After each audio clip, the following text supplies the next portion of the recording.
We have apples and lots of them. Fall is right around the corner and I'm already dreaming up all the fall recipes. We went apple picking this week, and so in this video I'm cooking up as many fresh apples as I can for my family of 6. I'm also making some homemade basics like healthier mayo, homemade granola bars, hard-boiled eggs, and easy, delicious dinners. And to use up all those apples, I'm making a massive batch of homemade applesauce and trying out canning for the first time ever. Time has come for me to begin my canning journey. Sometimes the hardest part is just starting. I have no idea if this is gonna work. Whether it's canning, cooking from scratch, or baking with freshly milled flour for the first time, I hope in this video you feel inspired to start something new, even if it scares you a little or you don't know what you're doing. I'm a little bit scared of this thing right now. So join me for a cozy couple of days homemaking in my kitchen as I cook fresh food, delicious dinners, and lots of homemade bread. I like to get creative in my kitchen and share everything with you along the way. So let's get started. I'd like to thank my sponsor, This Month's Craft, for supporting this video. They've got something really exciting and I can't wait to share with you, so stick around. With fall right around the corner, I took advantage of Labor Day weekend and took my kids to the apple orchard. All right, we have apples and lots of them, and I have plans with those apples here in a minute, but we just got back from a fun morning at the apple orchard and I'm so tired. So I'm gonna make a protein coffee drink real quick.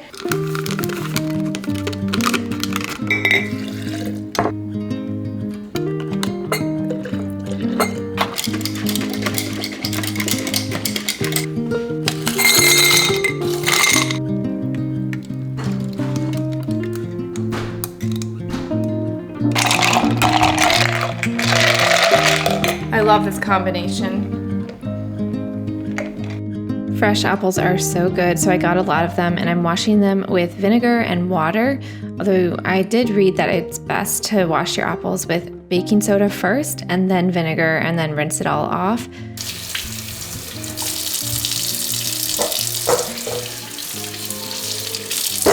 Look at all these apples we have. I'm gonna start peeling some of these and cooking them and making applesauce.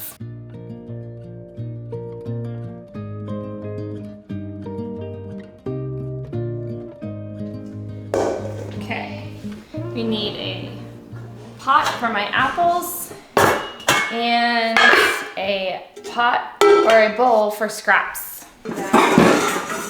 And here. All right, let's begin.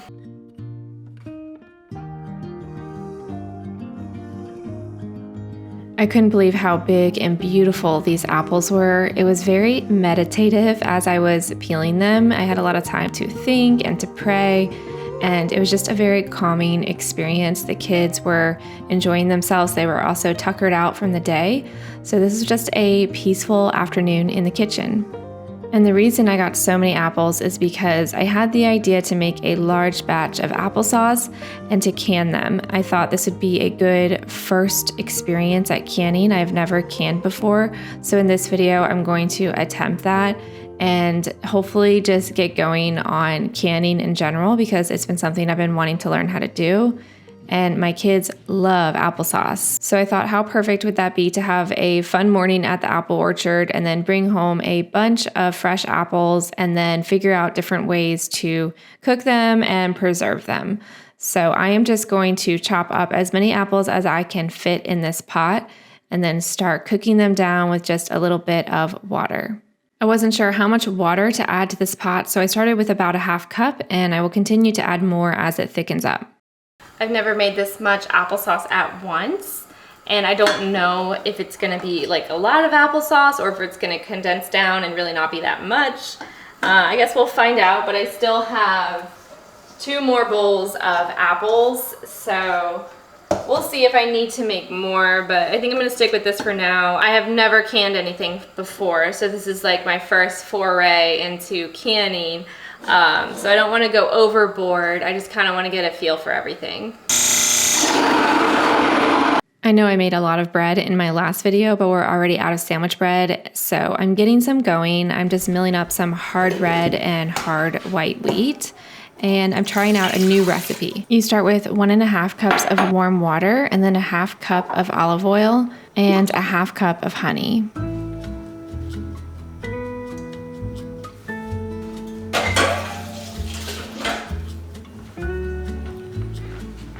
Now you're going to add 2 teaspoons of salt and 2 teaspoons of lemon juice. I've never added lemon juice to sandwich bread before.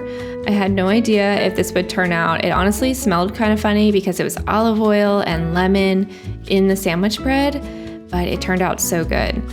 So now you're supposed to add half of the flour, which in this case is 2.5 cups. I have a combination of hard red wheat and hard white wheat, and I think that works well together. This recipe is from Generation Acres Farm. I used her recipe for the bagels recently. She does a lot of freshly milled flour recipes, and I just wanted to try this one out. I looked it up, and apparently lemon juice can help in the gluten development, and so I think that's probably why it's added. So now after mixing just half the flour, we're gonna let that dough rest for 10 to 30 minutes.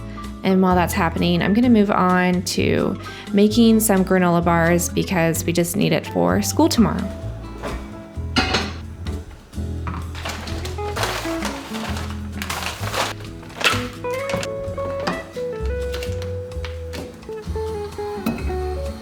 To this pot, I'm adding 1/4 cup of butter, 1/4 cup of brown sugar, and 1/4 cup of honey, and I'm gonna melt that together until it forms a syrup and starts bubbling up. And then I will add a pinch of salt, turn off the heat, and add a tablespoon of almond butter and 2 teaspoons of vanilla extract, or I like to use vanilla bean paste. I'm also adding a teaspoon of cinnamon, and then I'll start mixing in the seeds. So you can use a 1/4 cup of any seeds of choice.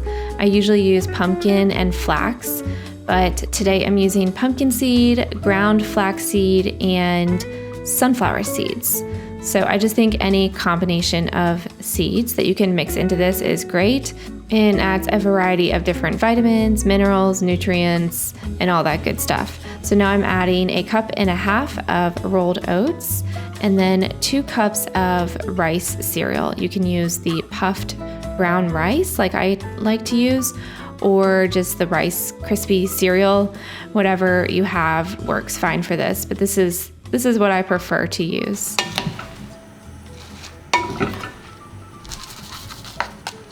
I ended up adding just a little bit more rolled oats because it looked like there was enough syrup there to handle it.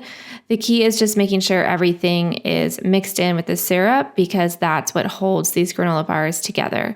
So now I've crushed up a piece of parchment paper just to help shape it into the pan, putting it in a large loaf pan here. And then I will basically fold the parchment paper over the granola bars and press them down. I'm also going to top them first with some chocolate chips. We love our chocolate chips in this house. So yes, there is sugar in these granola bars and chocolate chips, but this is so much healthier than what I could buy at the store. Not only is it more filling, but it has more nutrient-dense ingredients, natural ingredients, and it tastes amazing. So I feel good as a mom sending them to school with this instead of buying a giant pack of granola bars at Costco like I used to do. This just feels much better to me. So now this can go in the fridge or the freezer. I'm putting it in the fridge for now. I can cut those up later and wrap them, or just pick each bar from the pan and stick it right into their lunch boxes. So now I'm just stirring up my applesauce. It's starting to slowly break down. I have it on very low heat, and I'm just trying to keep it moving so the pieces on the bottom don't get burned. My dough is done resting. I need a tablespoon of yeast. And mix this. Now we're adding the rest of the flour while the mixer is running, 1/2 cup at a time. It's going to be about 5 cups total. You want to see the dough pulling away from the sides of the bowl. And then any leftover flour I had, we put in this little container where I reserve any freshly milled flour, and I use that in all sorts of things. So it's good to have on hand. I'm going to let this knead in the mixer for 6 to 10 minutes until it looks nice and smooth and passes the window pane test. Now I'm going to add a teaspoon of cinnamon to my big pot of applesauce.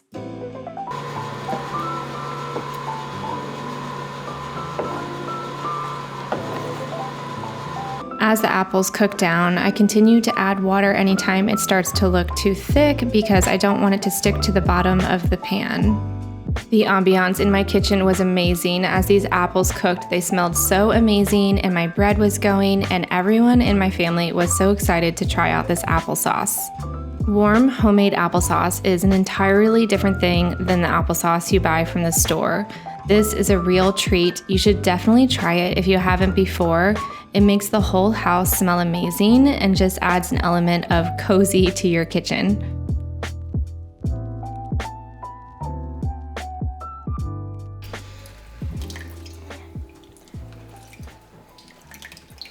Yes. All right, I'm adding half of a lemon because it will brighten up the flavor and also it helps in the preservation process. I have citric acid I can add as well, but I need to look it up. Acid? Yeah. I'm not exactly sure if I need to add that or not, but I will look.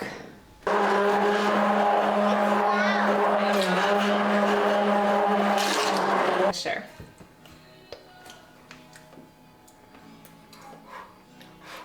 Tastes good with the lemon. I was able to find one more lemon in my fridge. See if I can get a little more lemon flavor. Just giving it one more mix with the immersion blender to combine all of that flavor. And then I will just let it simmer for a little bit longer and I will can this tomorrow. Okay, I'm gonna let this heat up a little bit longer because when you use the immersion blender in this, it can introduce a lot of air into the applesauce. And just from what I have read, you want to kind of try to get rid of that air before you go through the canning process. This applesauce though is so good, especially warm like this. So I might have to make a whole nother batch of this because it's so delicious. Okay, now I need to heat up dinner. Thankfully, I made chili already the other day. So all I have to do is heat it up in my Dutch oven here. I have a bowl that is greased with coconut oil and I'm gonna put my sandwich bread in here and let it rise so that I can free up my mixer because I'm gonna make bagels now. I think that looks really good. And now for this bagel recipe, it's from Generation Acres Farm. I made it in my last video, the baking marathon that I did, and I'm hooked on these. I think they're delicious. I don't even normally eat bagels, and I've been eating these a lot, and now I want more of them, so I'm gonna make it right now. I'm starting again with 1.5 cups of warm water.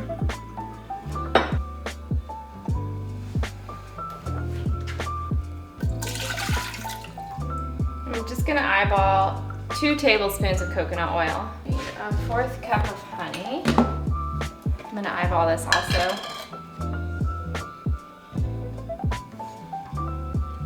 Just don't wanna mess up any, I don't wanna dirty up any more measuring cups.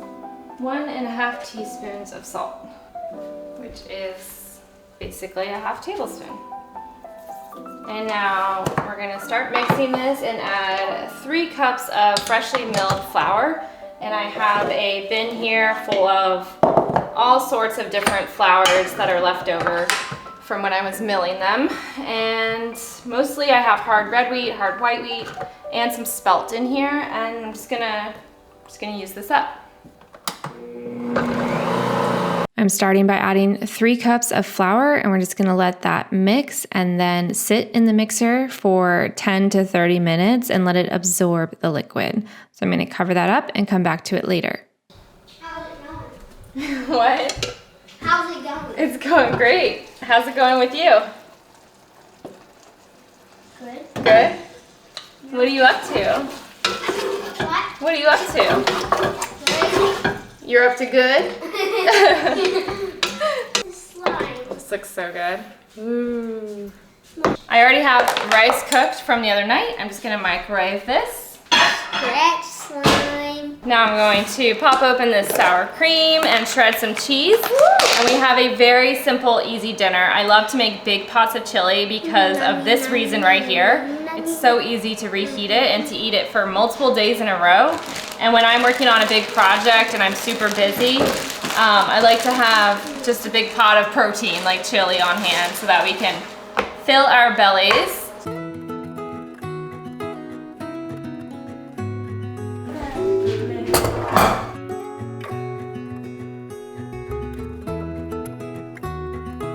It seems like I'm always meal prepping or stocking my freezer or making things in advance, and that's because on nights like this, it just really saves me.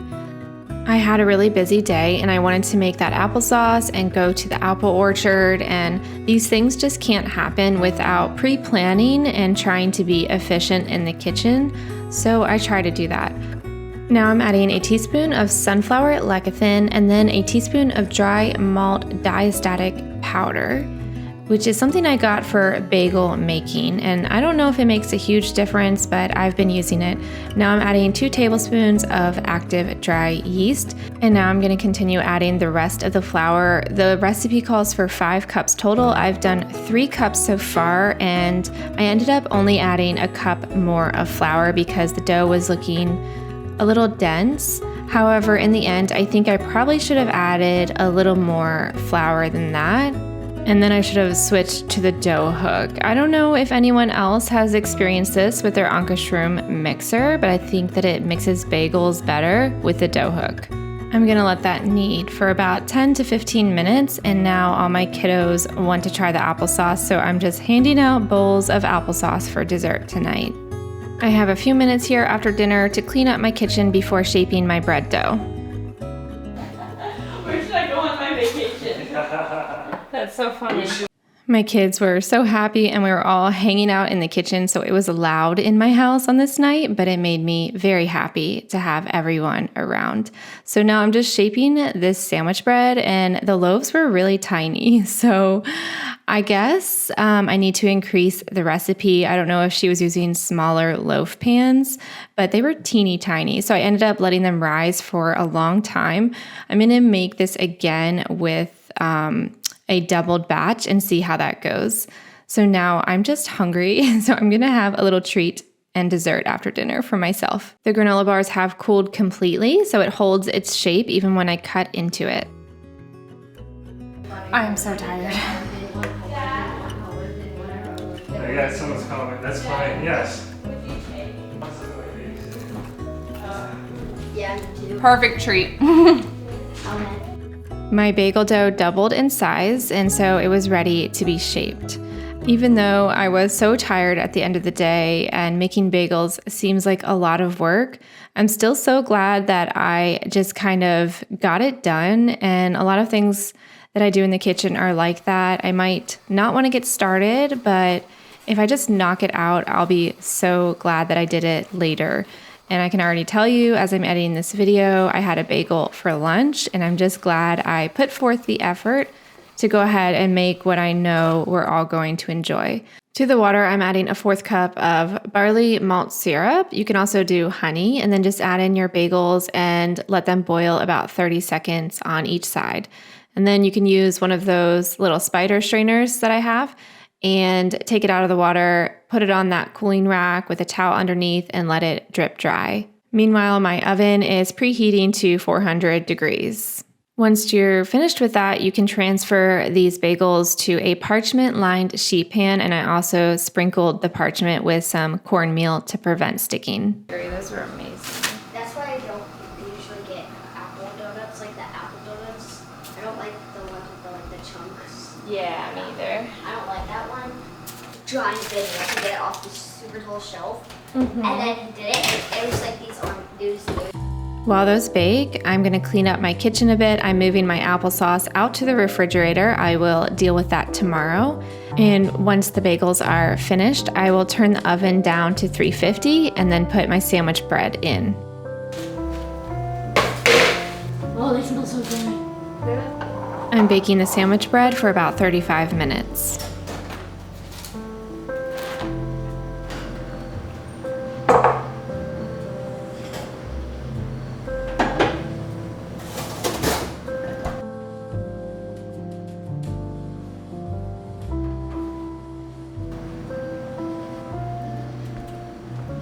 The bagels turned out a little flat because I used less flour, but all in all, I'm very happy with my evening baking session. I'm going to take a minute now to talk about today's sponsor. I'm so excited to share the sponsor of today's video, which is this month's craft. They offer the perfect subscription box for creative enthusiasts and DIY lovers. Anytime you start a new hobby, there's a lot of time and investment that goes into it. There are trips to the store, you have to pick up supplies, you have to do your research. There's just a lot that goes into it. So what's great about these boxes is you get a new hobby every month and it comes with all the supplies needed as well as the instructions. So we recently made some candles and we scented them with aromatherapy essential oils. This box came with everything that we needed in order to do this. They offer 2 box choices. You can get a creative box or a DIY box. The creative box is perfect for those who enjoy artistic and soothing crafts like embroidery, pottery, soap making, and more. And the DIY box is ideal for hands-on makers interested in projects like woodworking, sauce making, birdhouse construction, and more. This is their soap making box. And so you start off by melting the soap base, and then you can add in some color and some essential oils. And they also had some dried flowers. And so you can just kind of create your own custom soap, decorate it, and have fun with it. They provide only high quality materials and they have boxes for all skill levels with detailed instructions. I don't think I need to tell you guys, if you follow my channel, you're probably a creative person like me. And I think creativity is not only good for the mind, it helps you calm you, but also it's really good for the soul. So I am a big fan of new hobbies, crafting, learning new skills, and all of those things. And the subscription is flexible, so it's easy to start, pause, or cancel the subscription at any time. Be sure to check out this month's craft. I left a link in the description, and you can use the code Christine20 at checkout to get 20% off your first box. It is canning day, and I made a purchase. It was a bit of an investment. I got the 12-quart digital pressure canner. So this thing is basically an electric pressure canner, so I'm able to can without having to know all of the science and specifics around canning, which for me was really important because I've been wanting to can for a while, but the idea of learning has been a bit overwhelming, and I don't feel like I really have the time to dedicate to learning everything I need to know about canning, but I wanted to get started. So I thought this would be a great way to just get started, and then I will continue to learn more and more about canning. But the time has come for me to begin my canning journey. So all of the lids, the rings, all those things have been washed, and then I have this little kit that I bought for canning off of Amazon. That's all been washed as well. So now for the boiling water method, I have to fill this up with some water, put my jars in there, and warm up the jars. And then I'll be able to put my applesauce in the hot jars and start the canning process. So the first part of this process is filling up my jars halfway with water. I'm using pint-sized jars, and this is the boiling water canning method. So this is what it looks like. The other method is pressure canning, and this device does both of those. So it just depends on the food, and that will tell you if you need to do the boiling water method or pressure canning method. So I have my applesauce simmering away here. You want it hot as well as you want the jars hot. You want everything to be pretty much the same temperature to prevent the jars from breaking. I'm also going to boil some water because I will have to cover the jars with some boiling water after I fill them. So now the jars have been warmed, it's time for me to fill them.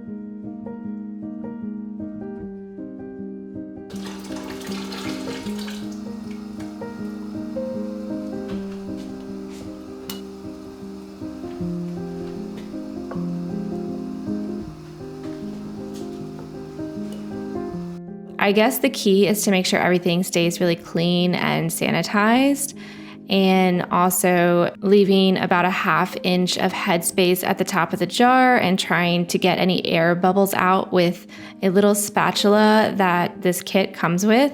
Apparently you're not supposed to use stainless steel in there because it can be reactive. There's a lot of science around this that I don't understand, but I'm trying to kind of figure it out. So after filling up all of the jars, you then need to wipe the rims clean and dry so that the lids can properly seal. And so now I'm just making sure there's no air bubbles and checking headspace. And now I'm cleaning the rims of the jars. Now, apparently for the lids, I don't know if I'm supposed to touch them, if that introduces germs. I did make sure that my hands were washed and clean. The kit came with this little magnetic lid lifter thing. I wasn't actually sure what it was for. So, let me know in the comments, but I'm pretty sure that this was correct. Then you can screw the rings on firmly, but not too tight, just enough for it to have a little bit of a firm grip. And then I will bring these back to the water and cover it with 1 inch of boiling water and start the canning function.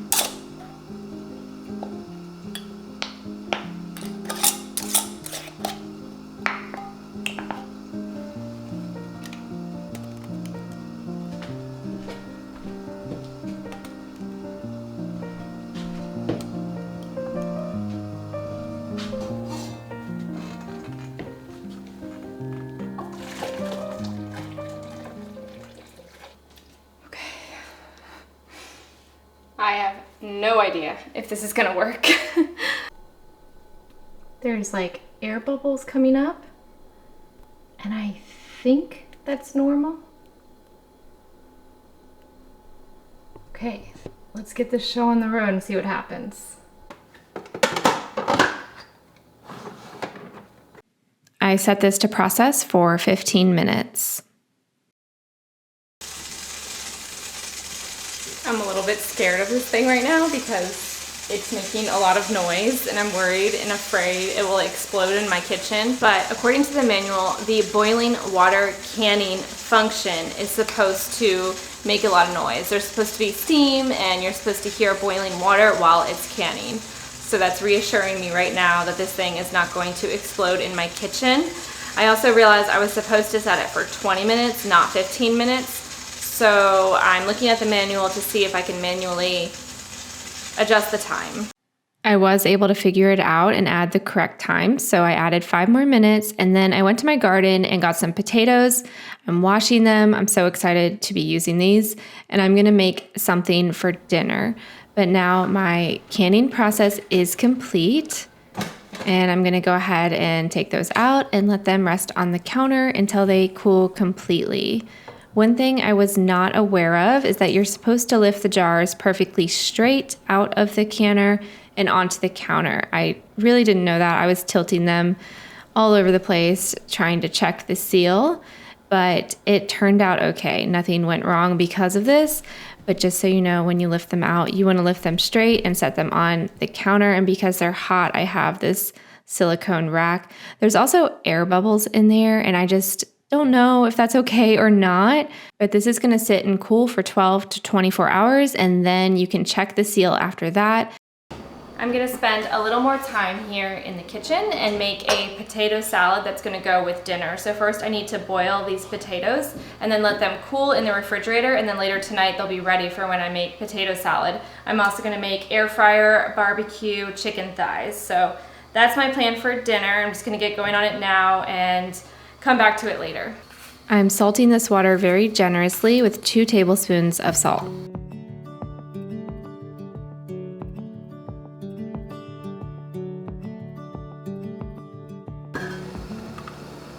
I'm boiling those potato pieces for about 8 minutes and then I'm gonna drain them, rinse them with cold water, pat them dry, and toss them in 2 tablespoons of white distilled vinegar. I'm gonna let that pan sit on the counter until it cools down, and then I will pop it in the fridge until I'm ready to put together this potato salad. This recipe is from America's Test Kitchen. Now, you do need a membership in order to access their recipes, so I apologize that I don't have an easy link for you to click on and get a printable recipe, but I hope by sharing what I'm making for dinner that you can get the basic idea and make it for yourself. I have some bone-in, skin-on chicken thighs here, and I'm patting them dry. I'm gonna air fry them, but first I'm gonna rub them in a barbecue spice mixture, which is basically a blend of brown sugar, chili powder, cumin, smoked paprika, garlic, onion, salt, and pepper. So you can kind of just throw that together in a little bowl and rub it all over your chicken. I'm gonna air fry these at 375 for about 20 minutes, and these will be nice and crispy. I'm gonna have to do these in batches because you wanna space the chicken out so they have proper airflow. So I'm moving on to hard-boiled eggs now. I'm going to add a tablespoon of baking soda to the water, and that will help when you're peeling the eggs. The shells come off so easy when you do this. Also, just an update on this bread I made yesterday. I loved it. It was delicious. Obviously, the loaf was small, but look how soft it is. It's not crumbly at all, so this is definitely a keeper. I'm gonna see if I can modify it a little bit so I have larger loaves of bread. My chicken is going in the preheated air fryer now. My eggs are boiling, and now I need to make some mayo, which we're gonna use in this potato salad. It's kind of a combination of a potato salad and an egg salad. So for this homemade mayo, it's really so easy. You just put an egg in the jar, about a tablespoon of vinegar of choice, a pinch of salt, and 3/4 cup of avocado oil, and use an immersion blender to blend it up. I'm gonna put this in the fridge and move on to chopping my celery and peeling the eggs.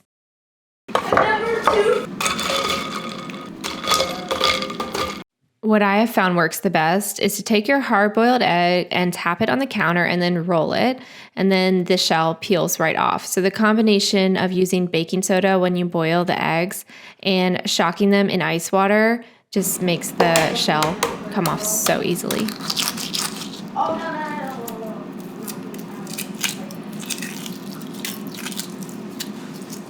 I'm a level 30. Now I'm just going to separate out the egg yolks and the whites. The egg yolks are going to become sort of part of the creamy sauce.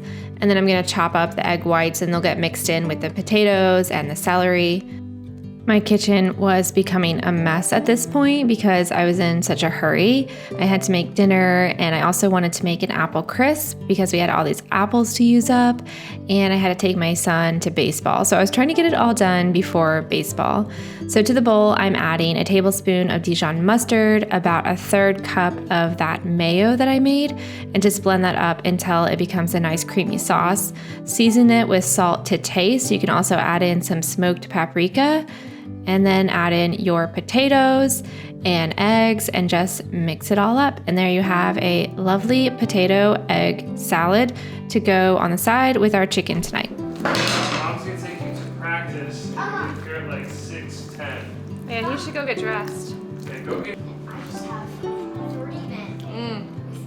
I decided to add a little bit more salt and a little bit more mayo, and then it was perfect. For the apple crisp, I just looked up the first recipe that I could find and quickly started to make this. So I peeled 6 green apples, chopped them up nice and thinly, and then in a bowl, I'm gonna toss it with 2 tablespoons of sugar, a teaspoon of cinnamon, and a squeeze of lemon juice. Oh yeah, okay, you do the next one, In.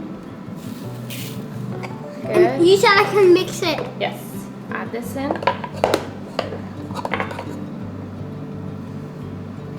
Good. One more. I love this. Mom, and then Is it you fun? heat it up, and then you heat it. You're gonna mix. Oh! Are you okay? Here, wipe it down so you don't get it in your eyes. Watch out. Ah!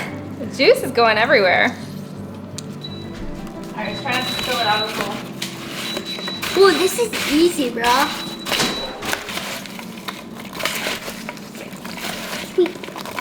Okay, you wanna try one? Yes. It's gonna be really good.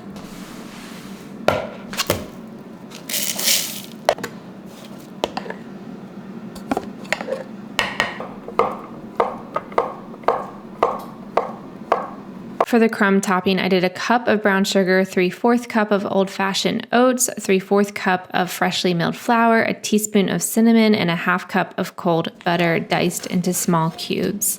Use forks or a pastry cutter to mix those together until they turn into crumbles, and then pour your apples into a prepared baking dish. I greased it with butter, and then just top it with your crumbles.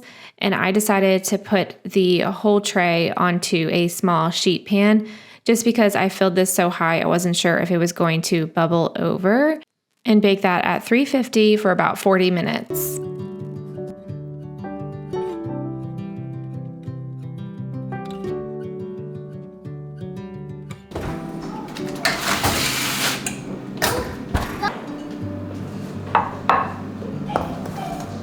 Even with all the rushing around I did in the kitchen on this night, the chicken turned out so good, even better than I expected. I don't often cook chicken thighs bone in, skin on, but now I'm realizing that I should definitely make this a part of my regular routine. The skin turned out so crispy, there was so much flavor. I forgot I wanted to top this with barbecue sauce, so I added that.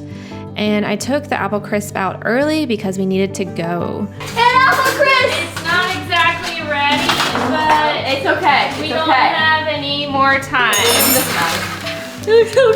Get a bowl and get a little 1 scoop of ice cream. Okay, it's decent. It needs to cook a little more, but still good. It's hot.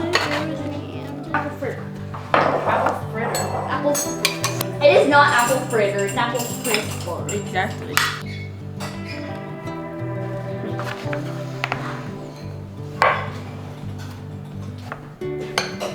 You guys like it? Yay. All right, thank you so much for hanging out in the kitchen with me these past 2 days. I hope you enjoyed this video, and I will see you next week. Please like and subscribe and comment if you like this sort of content, and just know I am so thankful that you are here.